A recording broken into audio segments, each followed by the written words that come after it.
Restons en Afrique du Sud. Le musée du transport James Howe est l'un de ces endroits spectaculaires où l'on peut admirer une sélection incomparable de bus, de voitures, d'attelages, de trains et d'autres modes de transport terrestre.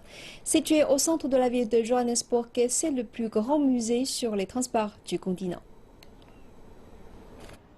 C'est un musée qui vise à préserver et à promouvoir l'histoire de plus de 400 ans de moyens de locomotion en Afrique du Sud, en particulier, et en Afrique en général. L'exposition de ce musée donne non seulement une idée des modes de déplacement durant les premiers jours de Johannesburg, mais il nous apprend aussi le rôle des transports dans la construction et la création de Johannesburg et de ses banlieues. Le musée permet d'explorer le changement des modes de transport et les grandes améliorations dans le secteur du transport que l'on voit aujourd'hui. Nous avons différentes sortes de transports dans les différentes sections. La première section traite du transport terrestre, ensuite du transport à vapeur, du vélo, de la voiture et du véhicule d'urgence. À partir de là, nous avons le transport public qui était utilisé dans la ville de Johannesburg et les motos. Les voitures anciennes, nous ne les démarrons pas comme celles d'aujourd'hui, car nous devons utiliser une manivelle. Vous verrez qu'il y a quelque chose qui ressemble à une clé à molette. Vous devez la démarrer à la manivelle.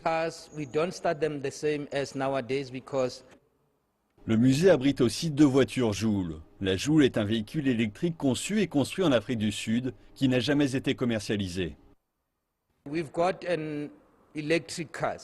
Nous avons des voitures électriques dans le musée qui n'ont pas été terminées à cause du financement, mais l'un des modèles est solaire. Il roule avec le soleil. L'autre véhicule, la Anfield, a été fabriqué en 1974. Il fonctionne comme votre téléphone. Il a des batteries et un chargeur. Vous le chargez et il roulera. La différence entre voiture normale et électrique, c'est qu'il n'y a pas de bruit car la voiture électrique n'émet pas de dioxyde de carbone.